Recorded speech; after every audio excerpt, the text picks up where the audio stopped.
बिना एग्जाम दिए आईएएस बना जा सकता है।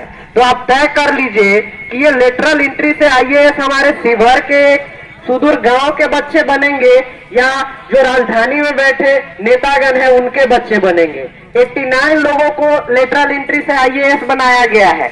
आप लोग उसका लिस्ट निकाल कर देख लीजिएगा और बैकग्राउंड पता करिएगा कि वो किस फैमिली से आते हैं। यहां तक तो बात छोड़िए, एक मंत्री जी हैं, नाम लेना उचित नहीं समझेंगे, आप लोग गूगल करके देखिएगा, उनको एक सेना के कैप्टन बनाया गया है। अब सोचिए आप एक सेना के कैप्टन बनने के लिए क्या क्वालिफिकेशन होनी चाहिए, क्या योग्यता होनी चाहिए, लेकिन एक मंत्री को सेना का कैप्टन बना दिया जाता है। और यही भारत सरकार आत्मनिर्भर का जो नारा देती है, उस मंत्री जी का कमीशन फिक्स कर दिया गया है। मंत्री है उसका जो फैसिलिटी उनको मिलेगा, साथ ही वह जिस सेना के कैप्टन बने हैं उसके लिए उनको एक निश्चित कमीशन फिक्स किया गया है पर मंथ। तो आखिर ये आत्मनिर्भर कैसा जो ये स्लोगन है, ये युवाओं के साथ छलावा नहीं तो और क्या है।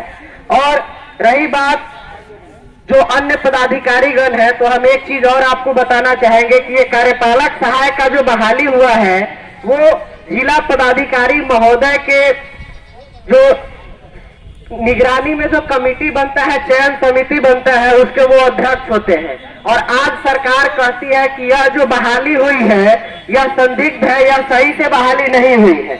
और यहाँ मतलब एक प्रश्न चिन्ह उठाया जा रहा है आईएएस लोगों पे कि उनके द्वारा जो बहाली किया गया है वो सही नहीं है और उससे बेहतर विकल्प बेल्ट्रॉन दे रहा है। तो निश्चित रूप से कहीं ना कहीं सरकार अपने ही सिस्टम पर प्रश्न चिन्ह उठा रही है। तो इस प्रकार से समझा जा सकता है कि जितने भी जिला पदाधिकारी लोग हैं, सरकार एक तरह से उनकी तौहीन कर रही है, एक तरह से उनके आत्मसम्मान को ठेस पहुंचाने का काम कर रही है। अगर ऐसा नहीं होता तो सरकार जिला पदाधिकारी महोदय के द्वारा नियुक्त और उनके द्वारा गठित जो कमेटी है और उनके द्वारा जो नियुक्ति हुई है आरक्षण रोस्टर का पालन करते हुए, उससे बेहतर विकल्प बेल्ट्रॉन को कभी नहीं माना जाता, जबकि एक आईएएस सरकार का अभिन्न अंग होता है।